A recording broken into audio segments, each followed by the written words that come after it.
Hi friends, Wednesday morning. இன்றைக்கி 5 மணிக்கெலாம் எழுந்து தம்பிக்கு குளிக்கிறதுக்காக சுடு தண்ணி போட்டுட்டேன்.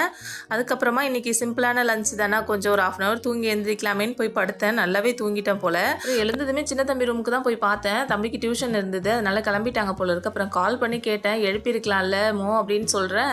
இல்லைப்பா, நீ டயர்டாக தூங்கினேன், அதனால தான் நான் உனக்கு டீ போட்டு வச்சுருக்கிறேன் அப்படின்ட்டு லெமன் டீ போட்டு அவங்களும் குடிச்சிட்டு எனக்கும் வச்சுருக்காங்க.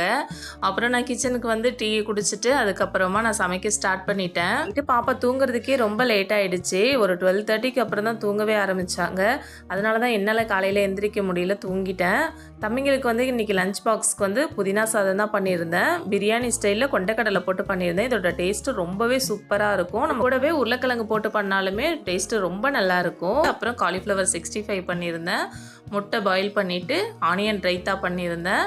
பிரேக்ஃபாஸ்ட்டு தம்பி பெரிய தம்பி வீட்டிலே சாப்பிட்டுட்டாங்க. சின்ன தம்பிக்கு ஆப்பமும் தேங்காய் பாலும் கொடுத்து விட்டுருந்தேன். அப்புறம் எப்பவும் போல் ஹாட் வாட்டர் ஃப்ளாஸ்கில் ஊற்றி பேக் பண்ணியாச்சு. இன்றைக்கி பெரிய தம்பிக்கு ஓட்ஸ் பண்ணலை. அவங்க ஆப்பம் சாப்பிட்டுக்கிறேன் அப்படின்ட்டு ஒரு ஆப்பம் மட்டும் சாப்பிட்டுக்கிட்டாங்க. 2 ஆப்பம் சின்ன தம்பிக்கு வச்சு பேக் பண்ணி தம்பியையும் அனுப்பி விட்டுட்டேன். அப்போ தூங்கிட்டு இருக்காங்க. இதுக்கப்புறம் எழுந்ததுக்கப்புறம் தான் குளிக்க வச்சு பிரேக்ஃபாஸ்ட் கொடுக்கணும்.